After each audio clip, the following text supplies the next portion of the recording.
Hi guys, mangosteen plant unboxing.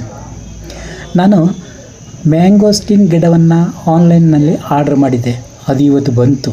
ತುಂಬ ಉತ್ಸಾಹದಿಂದ ಬಿಚ್ಚಿ ನೋಡಿದೆ. ಗಿಡಕ್ಕೆ ಡ್ಯಾಮೇಜ್ ಆಗದಂಗೆ ನಿಧಾನವಾಗಿ ಜೋಪಾನವಾಗಿ ಬಿಚ್ಚಿದೆ. ಆನ್ಲೈನ್ನಲ್ಲಿ ಕಳಿಸಿದ್ರಿಂದ ತುಂಬ ಸಣ್ಣ ಗಿಡವಿರಬಹುದು ಅಂತ ಭಾವಿಸಿದ್ದೆ.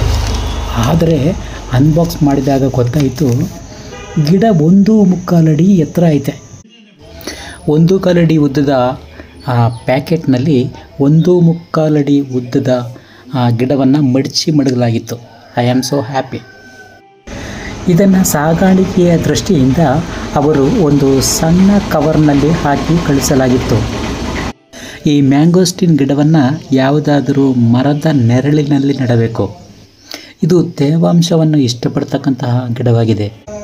ಅದನ್ನು ತೆಗೆದು ಕೆಮ್ಮಣ್ಣು, ಕೊಟ್ಟಿಗೆ ಗೊಬ್ಬರ, ಕುರಿ ಗೊಬ್ಬರ, ಮರಳು ಇವಿಷ್ಟನ್ನು ಸೇರಿಸಿ ಮಿಕ್ಸ್ ಮಾಡಿ ಇದಕ್ಕಿಂತ ಸ್ವಲ್ಪ ದೊಡ್ಡ ಕವರ್ಗೆ ವರ್ಗಾವಣೆ ಮಾಡೋಣ ಅಂತಿದ್ದೀನಿ. ಯಾಕಂದರೆ ಇದು ತೀರಾ ಸಣ್ಣ ಕವರು.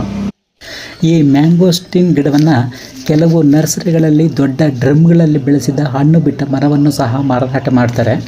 ಇದು ಫಲ ಬಿಡಲು 8 ರಿಂದ 10, 12 ವರ್ಷ ಬೇಕಾಗುತ್ತೆ. ಆದರೂ ಸಹ ಇದನ್ನು ಯಾಕೆ ಬೆಳೆಸಲು ಇಷ್ಟಪಡ್ತಾರೆ ಅಂತಂದರೆ, ಹಣ್ಣಿನ ಮೇಲೆ ಇರ್ತಕ್ಕಂಥ ತೊಗಟೆ ದಪ್ಪವಾಗಿದ್ದು ಯಾವುದೇ ರೋಗ ಬರೋದಿಲ್ಲ ಮತ್ತು ಅದರ ಒಳಗಿರ್ತಕ್ಕಂಥ ಹಣ್ಣು ತುಂಬ ರುಚಿಕರವಾಗಿರುತ್ತದೆ. ಇದನ್ನು ನಾನು ಆಗಲೇ ಹೇಳ್ದಂಗೆ ಯಾವುದಾದ್ರೂ ಎತ್ತರವಾದ ಮರದ ನೆರಳಿನಲ್ಲಿ ಬೆಳೆಸ್ಬೋದು. ಮನೆಗೋಸ್ಕರ ಒಂದು ಅಡಿಕೆ ತೋಟದಲ್ಲೂ ಬೇಕಾದ್ರೆ ನೆಟ್ಕೋಬೋದು.